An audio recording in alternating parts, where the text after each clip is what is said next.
Okay, question 17. Find a fraction of the interval from 0 to pi inclusive for which the inequality sine 2 theta minus half times sine theta minus cos theta is greater or equal to 0. And we need to satisfy this inequality. Okay, so any ideas? Two things multiplied together, greater or equal to 0, right?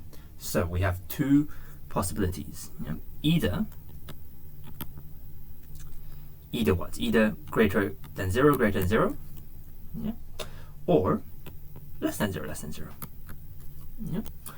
Okay, and by the way, I don't care about the equals at all. Why do I not care about the equals? Because I'm finding the fraction of the interval, right? I'm finding a fraction of the interval, so, if you take the boundary or not, it doesn't change the fraction of the interval at all, right? It's like when you do integration, right? The value of the function at the boundary does not matter when you do integration. I mean, this is sort of, measure theory stuff in uni mathematics if you want to know more about these things, but it doesn't matter. So you could ignore the equals for now. Okay, so either first scenario or second scenario. So let's check the first scenario. The greater or equal to 0. Well, I just said I'm going to ignore the equals, but I still said it for some reason. So greater than 0. Okay, so sine 2 theta minus a half is greater than 0. When is that satisfied? That is satisfied when 2 theta is between where? 30 degrees, so pi over 6, and 150 degrees, so 5 pi over 6. Okay, so theta is between where? Between pi over 12 and 5 pi over 12. Lovely. Okay, second guy. When is sine theta greater than cos theta? So, well, if sine theta is greater than cos theta, let me write this down. Then what does that mean? That means that tan theta is what? It's greater than 1.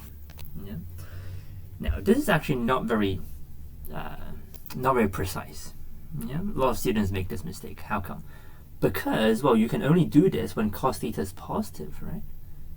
Because if you divide cos theta to the other side, well, if you don't change the sign, then you're assuming that cos theta is positive, right? So not very good. The more accurate way to do this is to think about the graph. When you do trigonometry, the graph really helps. So graph type.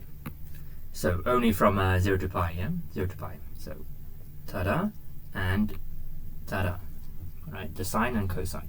So when is sine bigger than cosine? Well, after 45 degrees, right? After 45 degrees until 180 degrees, sine is always greater than cos. So therefore, what am I talking about? So the theta is between 45, greater or equal to 45. So theta is greater or equal to pi over 4. Sweet. Okay.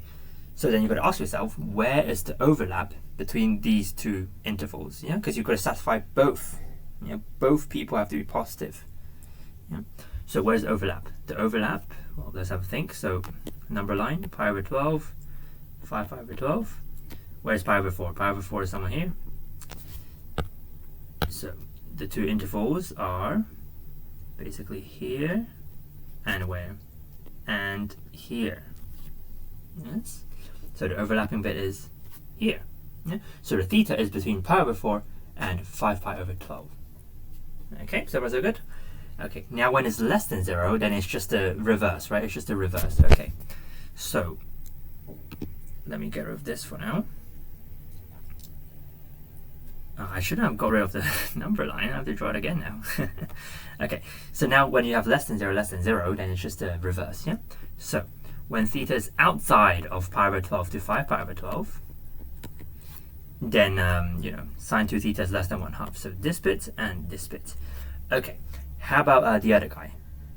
So if sine theta minus cos theta is less than 0, then theta must be less than pi over 4. Okay, so pi over 4 right here. Okay, so now what? So now we take the overlap, so it's only from 0 to pi over 12. So let's conclude. The first situation, greater or equal to 0. This one was, what was it? Pi over 4 until 5 pi over 12.